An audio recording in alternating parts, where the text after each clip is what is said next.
ଇ ଶ୍ରମ କାର୍ଡରେ ମିଳିବ ମାସକୁ 3000 ଟଙ୍କା। ତ କଣ ଅପଡେଟ୍ ରହିଛି ଦେଖନ୍ତୁ ଶେଷ ପର୍ଯ୍ୟନ୍ତ। ଯଦି ଆପଣମାନେ ଇ ଶ୍ରମ କାର୍ଡ ହିତାଧିକାରୀ ଅଛନ୍ତି ତାହେଲେ ଆପଣଙ୍କ ପାଇଁ ଭିଡିଓ। ମାସକୁ ମିଳିବ 3000 ଟଙ୍କା। ତ କଣ ଅପଡେଟ୍ ରହିଛି ଦେଖନ୍ତୁ।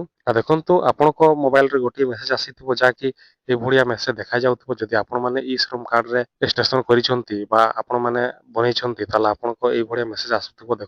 ଦେଖନ୍ତୁ এই ସ୍କିମରେ ଦେଇଛି ଆପଣମାନେ ଦେଖିପାରୁଥିବେ। ନା କଣ ଅପଡେଟ୍ ରହିଛି ଦେଖନ୍ତୁ, ଆପଣମାନେ ଜାଣିପାରିବେ ଶେଷ ପର୍ଯ୍ୟନ୍ତ। RS 3000 pension join Pradhan Mantri Shram Yogi Maandhan pension Yojana at मनधन.in मंथली कंट्रीब्यूशन स्टार्ट फ्रॉम 55 टंका। देखंतु प्लीज विजिट नगर निगम, नगरपालिका, नगर परिषद, कलेक्टोरेट, जिला परिषद और तहसील वीडियो फ्रॉम देखंतु डेट ଦେଇଛି ଆଉ isram.gov.in। ତ ଦେଖନ୍ତୁ ଏଇଭଳିଆ ମେସେଜ ଆସିଥିବ। ଯଦି ଆପଣମାନଙ୍କ ମୋବାଇଲରେ ଆସିଥିବ ତାହେଲେ ଆପଣମାନେ ମଧ୍ୟ ଏଇ ଇ ଶ୍ରମ ମାସକୁ 3000 ଟଙ୍କା ପାଇପାରିବେ ପେନସନ। ତ ଆପଣମାନେ ଜାଣିଥିବେ ଦେଖନ୍ତୁ 55 ପ୍ରତି ମାସ ଆପଣମାନେ ଦେବେ। ଯଦି ଆପଣଙ୍କ ଆକାଉଣ୍ଟରୁ କାଟିବ 55 ଟଙ୍କା କଣ୍ଟ୍ରିବ୍ୟୁସନ ନେବ।